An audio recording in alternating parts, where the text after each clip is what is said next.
بزرگ محترم محمد سعید صاحب نے کی ہے، اس حوالے سے اگرچہ جمعے میں وضاحت کر چکا ہوں لیکن اس بات کو دوبارہ ریمائنڈر کے طور پہ آپ کے سامنے رکھنا چاہتا ہوں۔ یہ قرآن کتاب شفا بھی ہے، یہ قرآن کتاب ہدایت بھی ہے، یہ قرآن کتاب تدبر و غور و فکر بھی ہے، لیکن یہ قرآن کتاب ثواب بھی ہے۔ لیکن ایک بندہ ساری زندگی اس کو صرف ثواب کی نیت سے ہی پڑھتا چلا جائے اور اس کے مفاہیم اور معانی کی طرف توجہ نہ کرے تو یہ بات بھی درست نہیں ہے۔ اسی لیے آپ کے سامنے اعتکاف کے اندر کچھ وقت آپ کو اس سے ثواب لینے کے لیے بھی میسر کیا جاتا ہے کہ آپ سن رہے ہیں، آپ تلاوت کر رہے ہیں، اور کچھ وقت اس کے تفہیم اور اس کے سمجھنے کے لیے بھی ہے۔ رسول اللہ صلی اللہ علیہ وسلم کی حدیث واضح ہے، تم میں سے کون ایسا ہے جو چاہتا ہے میں صبح صبح وادی بطحان سے وادی عتیق سے 2 اونٹنیاں لے کے بغیر ظلم کے آئے، ان میں سے کون چاہتا ہے کہ کون جائے اور بغیر ظلم کے لے آئے؟ ہر ایک نے کہا ہم چاہتے ہیں، اس سے مراد اجر ہے، ثواب ہے، ان کا انفاق فی سبیل اللہ کرنا ہے یا اپنے ہی گھر میں لے آنا، اتنا زیادہ اجر و ثواب۔ سب نے کہا ہم چاہتے ہیں، تو رسول اللہ صلی اللہ علیہ وسلم نے کیا کہا تھا؟ مسجدوں میں کیوں نہیں جاتے صبح کے وقت؟ وہاں پہ 2 آیتوں کی صرف تفہیم کا رہو، صرف 2 آیتوں کا مفہوم سمجھ لو، معنی سمجھ لو۔ گویا یہ کتاب دستور بھی ہے، کتاب ہدایت بھی ہے، کتاب رہنمائی بھی ہے۔ اس کو صرف ثواب کی نیت سے ہی ساری زندگی پڑھتے رہنا، مردوں کے لیے بھی یہ ثواب بخشوانے کی کتاب بنا دینا، زندوں کے لیے یہ باعث ہدایت کتاب ہے، اس کے اوپر غور و فکر بھی کرنا چاہیے۔ ثواب لینے کی بھی اجازت ہے، لیکن صرف ایک ہی کام کے پیچھے لگ جانا یہ بھی کوئی مقبول بات نہیں۔ اگر آپ ثواب لے رہے ہیں تو ساتھ ساتھ اس کا کچھ نہ کچھ ہر روز 2 آیتیں 4 آیتیں ان کا ترجمہ تفہیم سمجھنا شروع کریں، انشاءاللہ جلد از جلد آپ کو پورے قرآن پاک کا مطلب سمجھ آ جائے گا۔ اسی سے متعلقہ ایک سوال ہے کہ قرآن پاک کی بعض آیات بعض علماء بتاتے ہیں کہ فلاں بیماری کے لیے دم کر لیا جائے۔ میرے بھائیو، ایک بات یاد رکھنا، یہ بات بڑی سمجھنے کی ضرورت ہے، جس سے بہت سے اشکالات ہمیشہ کے لیے حل ہو جائیں گے۔ جتنے بھی عبادت کے امور ہیں، جتنی بھی عبادتیں ہیں، بات کو آسان کرتا ہوں، جتنی بھی عبادتیں ہیں، جتنے بھی تعبدی عبادت کے امور ہیں، ان کو کبھی کوئی بندہ اپنے قیاس اجتہاد سے نہیں کر سکتا جب تک اس کی نص صریح موجود نہ ہو۔ ایک بندہ اگر 3 رکوع کرنا چاہے نماز میں، 2 رکوع کرنا چاہے، 3 سجدے کرنا چاہے، تو جب تک کوئی نص نہیں ملے گی وہ یہ نہیں کہہ سکتا جی سجدوں کی اجازت تھی، 2 کی اجازت ہے تو تیسرے کی کیا ممانعت ہے، 3 رکعت مغرب کی ہے تو چوتھے کی کیا ممانعت ہے۔ تعبدی عبادت کے جتنے امور ہیں ان کے اندر کیا درکار ہوتا ہے؟ ثبوت درکار ہوتا ہے۔ کیا درکار ہوتا ہے؟ ثبوت۔ عبادت کوئی بندہ کر رہا ہے، اس کے پاس اس کا ثبوت ہونا چاہیے، میں نے یہ عبادت کی ہے، میرے پاس اس کی دلیل اور ثبوت موجود ہے یا نہیں ہے۔ ایک بات کلیئر کر لیں، یہ عبادات کا امور ہے۔ دوسری بات ہے دنیاوی معاملات۔ دنیاوی معاملات کے اندر ہمیشہ ہر کام اصلاً جائز ہوتا ہے، الا یہ کہ اس کی ممانعت نہ آ جائے۔ یعنی آپ کسی بھی قسم کا کپڑا ڈیزائن کر سکتے ہیں، کسی بھی قسم کا، لیکن شرط کیا ہونی چاہیے کہ جن امور سے رسول اللہ صلی اللہ علیہ وسلم نے منع کیا لباس میں وہ نہ ہو۔ یعنی ہر قسم کا لباس جائز ہے سوائے ان کے جن سے رسول اللہ نے منع کیا۔ رسول اللہ نے کن لباسوں سے منع کیا؟ مردوں کے لیے اگر ہو تو عورتوں جیسا نہ ہو، عورتوں کے لیے ہو تو مردوں جیسا نہ ہو۔ دوسرا کیا؟ لباس ساتر ہو، سطر کو ڈھانپنے والا، کوئی ڈیزائن ہو، سطر ڈھانپنے والا ہو۔ تیسرا اورنج کلر نہ ہو۔ جن امور سے مردوں کے لیے، عورتوں کے لیے اورنج کلر جائز ہے، مردوں کے لیے اورنج کلر جائز نہیں ہے۔ زعفران کا آپ نے پھول دیکھے ہوں گے، ان کے اندر ایک ڈنڈی ہوتی ہے جس کا کلر مالٹے کا ہوتا ہے۔ رسول اللہ صلی اللہ علیہ وسلم نے باقاعدہ اس پھول کا حوالہ دے کے مسلمان امت کو سمجھا دیا۔ بعض احادیث کے اندر یہ جو آپ کو بظاہر لگتا ہے کہ پیلے کی ممانعت ہے، رسول اللہ صلی اللہ علیہ وسلم نے اس پیلے کی وضاحت بھی مالٹے رنگ سے کی ہے، وہ اورنج کلر ہے جس کی اجازت کپڑوں میں نہیں ہے۔ اب کپڑوں میں نہ ہونے کا مطلب یہ نہیں کہ ٹوپی میں بھی نہیں ہے، رومال میں بھی نہیں ہے۔ حتیٰ کہ رسول اللہ صلی اللہ علیہ وسلم تو مہندی کلر داڑھی کو رنگنا پسند فرماتے تھے۔ اس کا مطلب ہے اورنج کلر کی داڑھی تو جائز ہے لیکن اورنج کلر کا لباس جائز نہیں۔ اب یہاں سے ایک بات سمجھ لیں کہ رسول اللہ صلی اللہ علیہ وسلم نے انسانی علاج کے باب کو تعبدی امور میں رکھا ہے، عبادت کے امور میں رکھا ہے یا دنیاوی امور میں؟ بتائیے۔ ہاں، ماشاءاللہ، اللہ کا شکر ہے آپ کو یہ نالج ہے کہ جو علاج کا باب ہے وہ تعبدی امور میں شامل نہیں ہے، وہ دنیاوی معاملات میں شامل ہے۔ اب دنیاوی معاملات میں جو معاملہ شامل ہوتا ہے اس کے اندر رسول اللہ صلی اللہ علیہ وسلم نے دیکھے، یہ نہیں کہ صرف امت کو یہ وضاحت کر دی، بلکہ صحیح مسلم کی حدیث کیا ہے، رسول اللہ صلی اللہ علیہ وسلم نے کہا اپنے اپنے رقیے، اپنے اپنے دم میرے سامنے پیش کیا کرو۔ تو صحابہ دم کیا کرتے تھے، پھوڑے کا، پھنسی کا، بچھو کے کاٹے کا، اس دور میں دم آپ کو پتہ ہوتا تھا۔ ایک ہے جھاڑ پھونک جو جادو وغیرہ سے ہوتی ہے، جس کے بارے میں حدیث ہے کہ وہ جھاڑ پھونک اور وہ دم کرانے والے تو جنت میں بھی بغیر حساب کتاب کی جو فضیلت آپ نے سنی ہوئی ہے ان میں وہ لوگ شامل ہوں گے جو جھاڑ پھونک نہیں کرتے۔ ایک ہے دم، دم سے مراد یہ ہے کہ اللہ رب العزت کی کسی آیت کا یا کئی الفاظ کا کے ذریعے کسی بندے کا علاج کرنا۔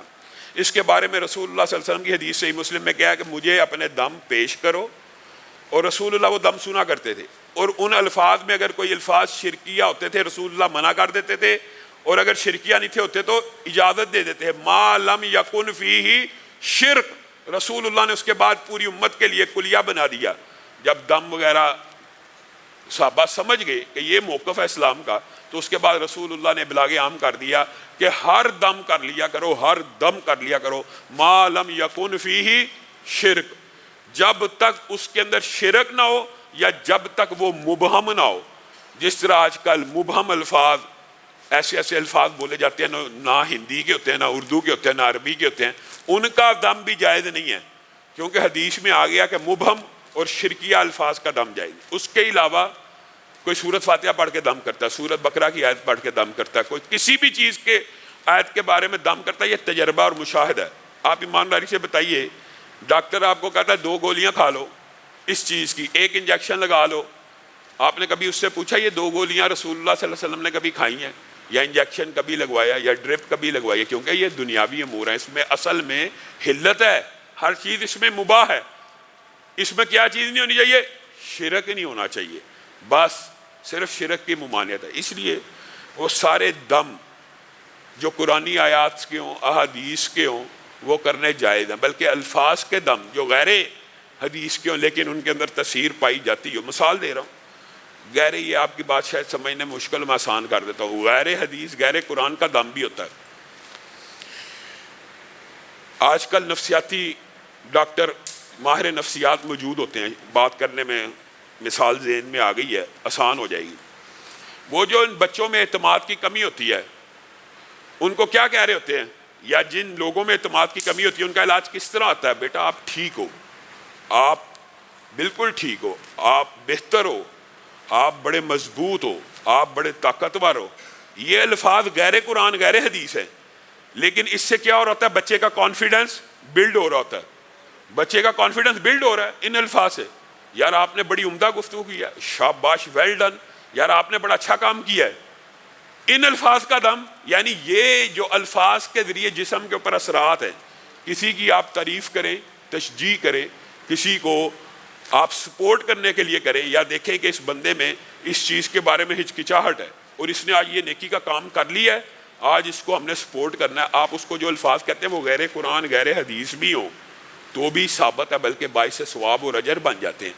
تو اس لیے دم کے اندر یہ بات یاد رکھیں، قرآن حدیث، قرآن کے علاوہ الفاظ، حدیث کے علاوہ الفاظ بھی جائز اور درست ہیں، اگر اس کے صحت کے اوپر مثبت اثرات ہیں۔ رسول اللہ نے منع نہیں کیا۔ کب منع کیا؟ جب ان الفاظ میں شرک شامل ہو جائے، پھر وہ کلی طور پہ منع ہے، چاہے قرآن کی آیت کے آگے پیچھے شرک شامل ہو جائے، چاہے حدیث کے آگے پیچھے شرک شامل ہو جائے۔ کپڑے کی دکان ہے، جو مال دکان میں پڑا ہوا ہے اس کی بھی زکوٰۃ نکالنی ہے، یا صرف پیسوں کی زکوٰۃ نکالنی؟ ہر مال تجارت کی زکوٰۃ ہے، ہر مال تجارت کی زکوٰۃ ہے، ہر راس المال کی زکوٰۃ ہے۔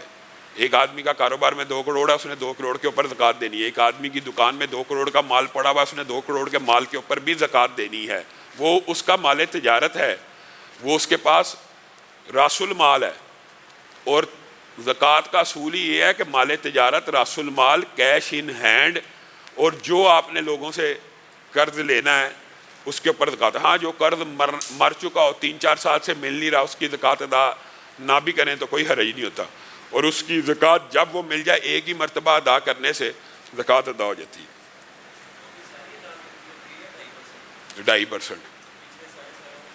جو قرض دیا ہوا ہو نا 3 4 5 6 سال گزر گیا، امکان نہیں ہے. اس کے بارے میں علماء کا یہی موقف ہے، جب بھی ملے گی ایک ہی مرتبہ کی زکوٰۃ ادا کر دی ہے. ایسی گرائی جس کے ملنے کا امکان ہوتا ہے، مثال دے رہا ہوں، آپ کاروباری گرانے سے ہیں 1 کروڑ روپیہ گرائی لینی ہے مارکیٹ سے، یہ ملنے کا امکان ہے، اس کی ہر سال زکوٰۃ دینی ہے. اس میں سے آپ ایک سال میں 50 لاکھ لیتے ہیں، 50 سٹینڈ ہے، پورے کی زکوٰۃ ہے. اگلے سال پھر وہ کروڑ ہو گیا، 40 نکال لیا، پھر 60 ہے، پوری زکوٰۃ ہے.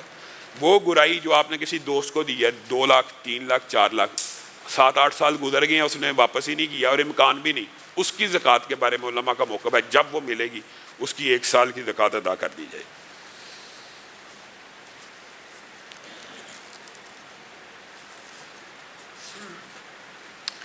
دوران اعتکاف تلاوت قرآن، ذکر، نوافل عبادات خیمے کے اندر بیٹھ کے کرنا افضل ہے یا نیچے مسجد میں؟ میرے بھائیو، بنیادی طور پہ اعتکاف کا جو محل وقوع ہے اس کو مسجد کیوں بنایا گیا؟ الحمدللہ وہ بھیا فرقان آئے تھے، آپ کو نبی کریم صلی اللہ علیہ وسلم کا درود پانے والی کتاب دی، آپ پڑھیں کہ صرف مسجد کے محل کے اندر فرشتوں کی دعاؤں کا حصول کتنا آسان ہے. یہ مسجد اعتکاف کا محل خیمے میں رہنے کے لیے کتنا ہے یہ بھی میں وضاحت کر دیتا ہوں. نماز سے پہلے بندہ نماز میں، نماز کے بعد نماز میں، پہلی صف کے اوپر فرشتوں کا درود، دوسری صف کے اوپر فرشتوں کا درود، اقامت کے وقت جتنی پہلی صفیں ہیں علی الصفوف الاول سب کے اوپر فرشتوں کا درود. اب مجھے ایک بات بتائیں، پھر ایک نماز سے دوسری نماز تک بیٹھنے کے اوپر فرشتوں کا درود، پھر انتظار میں بیٹھے رہنے والے کے اوپر فرشتوں کا درود. گویا اعتکاف کا محل جو مسجد بنایا گیا اس کا مقصد یہ ہے کہ ان سارے اجر و ثواب میں آپ شامل ہوں. یہ نہیں کہ آپ ان اوقات میں بھی خیموں میں بیٹھے رہیں. اور مسجد کا جو اللہ تعالیٰ نے فضائل، اور دیکھیں جو بندہ گھر سے وضو کر کے نکلتا ہے، من خرج من بیتہ متطہرا، جو گھر سے وضو کر کے نکلتا ہے نماز بعد جماعت ادا کرنے کے لیے، فاجرہ کا اجر الحاج المحرم، اس کا اجر ایسے ہے گویا حاجی نے احرام پہنا ہو. رسول اللہ نے یہ نہیں کہا حج کے برابر ہے، کہا اسی طرح کا اجر ہے جس طرح ایک حاجی احرام پہن کے گھر سے نکلتا ہے، ٹکٹ خریدتا ہے، محنت کرتا ہے، مشقت کرتا ہے، صرف وضو کر کے مسجد میں آ کے پڑھنے کا اجر ہے. تو اعتکاف نے آپ کے لیے کیا سہولت کی ہے کہ آپ اسی مسجد سے وضو کر رہے ہیں، میری بہنیں بیٹیاں اور مرد اسی مسجد سے وضو کر کے مسجد کے اندر آ رہی ہیں، پورے کے پورے ایک حج کا ثواب ہے. اس اجر سے آپ نے محروم رہ جانا. 5 حج آپ ایک دن میں کریں اور آپ وہ وقت خیموں میں گزار دیں اور مسجد کے اجر و ثواب سے محروم ہو جائیں. ہاں، خیمے کی جہاں تک بات ہے تو یہ وہ لمحات ہیں جب آپ مسجد کے عبادات سے فارغ ہو جائیں. مثلا اصولی طور پہ میں یہ سمجھتا ہوں کہ ظہر سے لے کے فجر تک ان ایام کو مسجد میں گزارنا چاہیے. اور مسجد کے جو سارے کے سارے فضائل ہیں، آپ وہ کتاب پڑھیں، آپ کو اور بھی بے شمار مل جائیں گے. وہ سارے آپ کے مقدر میں آ جائیں گے، نامہ اعمال میں لکھ دیے جائیں گے. پھر خیمے کا ٹائم کیا؟ جب آپ نے سونا ہو. ان راتوں میں سونا فجر کے بعد چاہیے اور ساری رات جاگنا چاہیے. جب سونے لگے وہ خیمے کا وقت ہے. اب آپ تنہا ہیں، اب آپ اللہ تعالیٰ سے ڈائریکٹ گفتگو کریں. جب تک آپ کو نیند نہیں آتی آپ مناجات کریں، اللہ کے سامنے اپنی حاجات آ کے مسجد میں بھی رکھ سکتے ہیں، لیکن کچھ وقت تنہائی کا بھی میسر ہونا چاہیے. آپ کے پاس فجر سے لے کے ظہر تک کا ایسا وقت ہونا چاہیے جب آپ خیموں میں رہیں، اللہ رب العزت کی مناجات کریں، اللہ سے التجائے کریں، اللہ سے فریادیں کریں، اسی میں اپنی نیند پوری کرنے کی کوشش کریں. ظہر کے بعد بھی سو سکتے ہیں، اعتراض نہیں ہے، عصر کے بعد بھی سو سکتے ہیں، لیکن زیادہ وقت مسجد میں ہی گزارنا مستحب ہے. خیمے کے اندر وہ دیکھیں، مسجد کے اندر آپ اونچی رو نہیں سکتے، یا لوگوں کے سامنے روتے ہوئے انسان کو کچھ حیا آتی ہے، شرم آتی ہے. خیمے میں آپ داڑے مار کے روئیں، آپ کو کسی نے کیا کہہ لینا. خیمے کا مقصد یہ ہے کہ بنیادی طور پہ اللہ رب العزت کی وہاں پہ بھی عبادت کی جائے. اس لیے یہ بات کرنا جی خیمے میں افضل ہے یا مسجد میں، یہ آپ خود حساب لگا لیں. خیمہ بھی آپ کا مسجد میں ہی ہے اللہ کے فضل سے. تو آپ ان باتوں کے یہ سوال کئی مرتبہ لا یعنی ہوتے ہیں.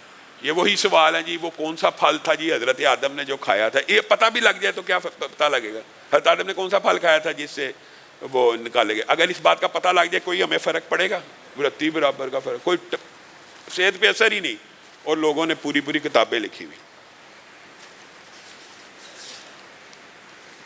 اگر کسی شخص کی 2 بیویاں ہوں اور ہر بیوی کے پاس اس کی باری ہو، آخرت میں یہ عمل کیسا ہوگا؟ بیوی انتظار کرے گی. میرے بھائیو، بات یہ ہے کہ جنت کے احوال کے اندر ایک بات یہ سمجھنے کی ضرورت ہے، جنت کے حوال کے اندر جب جنتی کو جنت میں ڈالا جائے گا، ایک تو قد آدم ہے، ایک تو حسن یوسف ہے، ایک عمر عیسیٰ ہے، ایک اخلاق محمدی، ان کی آپ کو کچھ نہ کچھ حصہ تو مل گیا نا، ان سارے آدم کا قد مل گیا، یوسف جیسے ایگزیکٹ وہ نہ ملے لیکن حدیث کے جو الفاظ ہیں خوبصورت بنا دیا جائے گا، عیسیٰ جیسی عمر عطا کر دی جائے گی، اخلاق محمدی صلی اللہ علیہ وسلم کی کچھ آپ کے اندر جب یہ چیزیں آ جائیں گی تو دل حسد بغض کینے سے پاک ہو جائے گا، دل کے اندر وہ کفیات اور جلن ہی پیدا نہیں ہوگی۔ یہ جو جس بہن کا سوال ہے کہ وہ دوسری بیوی انتظار کرتی رہے گی کہ پہلے خامن پہلی بیوی کے پاس ہے، یہ کفیات جنت کے اندر نہیں ہے، یہ حسد جنت کے اندر موجود ہی نہیں ہوگا۔ وہ بیوی دوسری ہو یا پہلی ہو یا تیسری ہو، وہ خود جنت کی نعمتوں میں اس طرح مشغول ہوں گے، حتیٰ کہ یہ بات بھی یاد رکھیے بیوی کو جب خامن کی خواہش ہوگی، یہ حدیث کے الفاظ ہیں کہ جنتی جنت میں جس چیز کی خواہش کریں گے 1 سیکنڈ کے انتظار میں سے میں سامنے آ جائے گی۔ تو کس چیز کا انتظار؟ کوئی انتظار نہیں ہے، انتظار کی یہ خواہش ہی جنت میں پیدا نہیں ہونی، یہ حسد بغض کینے کی سارے جذبات ہی مر جانے ہیں۔ اللہ رب العزت نے انسان کے جسم کو پیوریفائی کر کے جنت میں داخل کرنا۔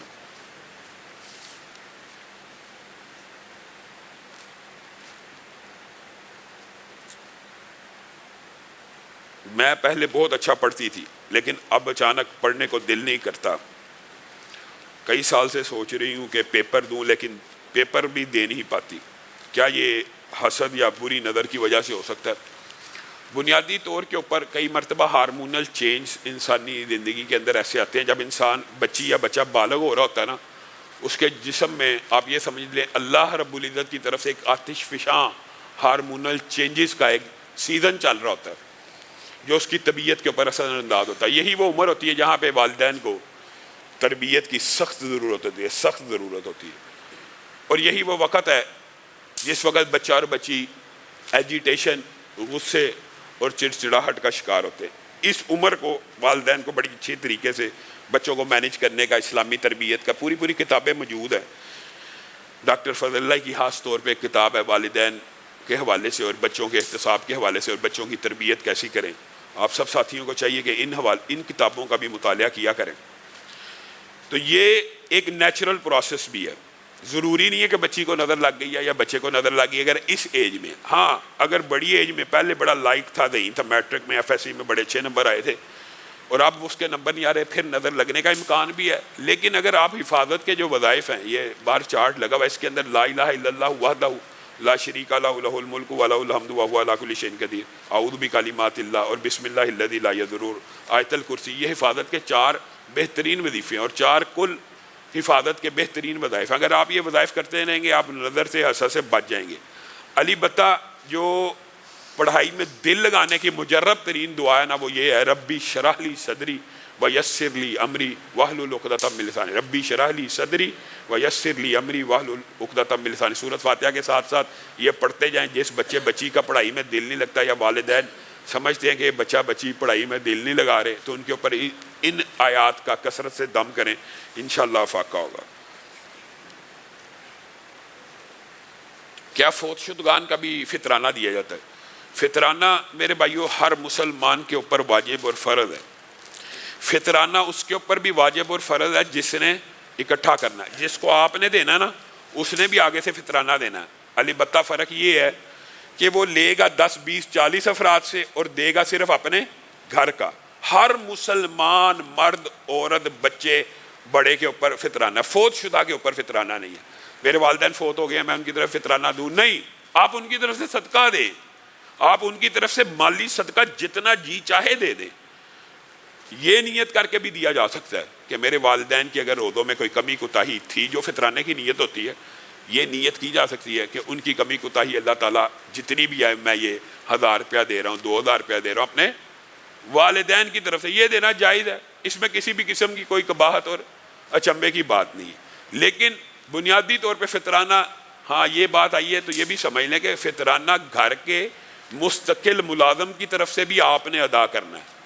مستقل ملازم سے مراد یہ ہوتی ہے کہ جس کا کھانا پینا رہائش آپ ہی کے گھر میں ہو۔ ایک ہوتا ہے اجرتی ملازم، مثال دے رہا ہوں، اجرتی ملازم سے مراد یہ ہوتی ہے ہماری مسجد میں مزدور لگے ہوئے ہیں، یہ گھر میں کام کرنے والا آتا ہے یا مالی ہے، وہ آتا ہے کام کر کے چلا گیا، مستری آیا کام کر کے چلا گیا، سینٹری والا آیا کام کر کے چلا گیا، ان کی طرف سے فطرانہ آپ کے اوپر لازم نہیں ہے. لیکن جو آپ کے گھر میں کام والی ہیں جو 24 گھنٹے آپ کا ہاتھ بٹاتی ہیں، ان کا فطرانہ آپ نے ادا کرنا ہے. جو آپ کے گھر کام والے ہیں، جو آپ کے گھر ڈرائیور مستقل 24 گھنٹے ہے، آپ نے اس کا فطرانہ ادا کرنا ہے.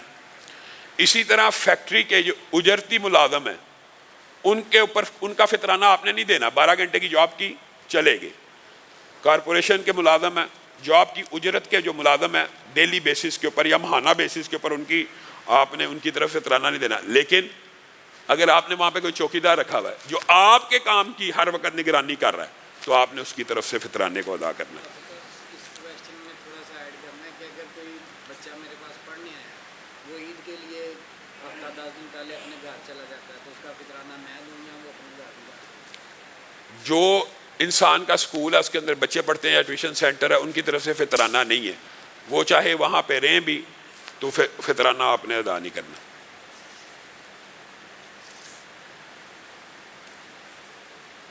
روزے دار ٹوتھ برش استعمال کر سکتا ہے کہ نہیں؟ میرے بھائیو، علماء نے، آپ کو پتہ ہے اس میں بعض علماء کا موقف یہ ہے کہ یہ درست نہیں ہے، لیکن اس میں جمہور علماء کا موقف یہی ہے کہ یہ جائز اور درست ہے. اس کی وجہ یہ ہے کہ مسواک کے جو انگریڈینٹس ہے، جو مسواک ہے، مسواک اور ٹوتھ پیسٹ کے اندر انگریڈینٹس کے اعتبار سے بھی کوئی فرق نہیں. اگر مسواک کے اندر کاربوہائیڈریٹ، شوگر پائی جاتی ہے، اور نہ کوئی منا مسواک کھانے کے لیے کھا رہا ہوتا ہے، دانت ہی صاف کرنے کے لیے کھا رہا ہوتا ہے، اور جو چیز زبان کے اندر آتی ہے اس کو کہاں پھینکتا ہے؟ باہر پھینکتا ہے، اندر تو نہیں لے کے جاتا. اسی طرح ٹوتھ پیسٹ بھی کوئی کھانے کے لیے دانتوں کو استعمال نہیں کرتا، دانتوں کو چمکانے کے لیے استعمال کی جاتی ہے. کوئی بھی اس کو اندر نہیں نگلتا، باہر ہی پھینکنی. اندر نکلنے کے مسائل، اور اندر نکلے گا تو ظاہر ہے جائز نہیں ہے، وہ مسواک بھی جائز نہیں. تو ٹوتھ پیسٹ اور ٹوتھ برش اگر روزے میں کی جائے تو یہ 100% ہمارے نظر میں جائز ہے، اور جمہور علماء کے نزدیک جائز ہے.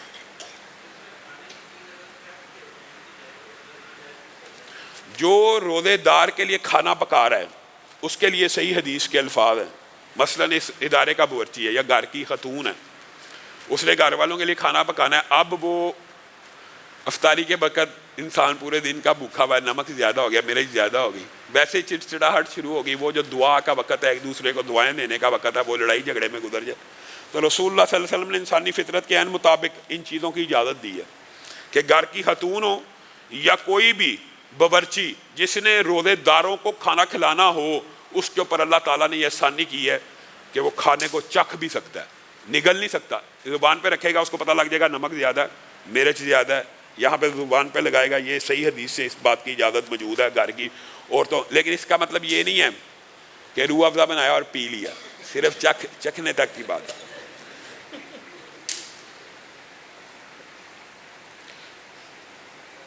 رکوع اور سجدے میں کیا اردو میں دعا کی جا سکتی؟ میرے بھائیوں، عبادت کے امور آج ہی کی نشست میں بیان کیا. عبادت کے امور ہمیشہ ثابت ہونے چاہیے. کیا رسول اللہ یا صحابہ کے دور میں کسی صحابی نے، فارسی نے، رومی نے، صہیب رومی یعنی گورے، روم سے بھی آئے ہوئے تھے صحابہ، حبشہ سے بھی آئے ہیں، ایران سے بھی آئے ہیں صحابہ، سلمان فارسی ہیں. ہر نسل، ہر قوم کا صحابی موجود ہے.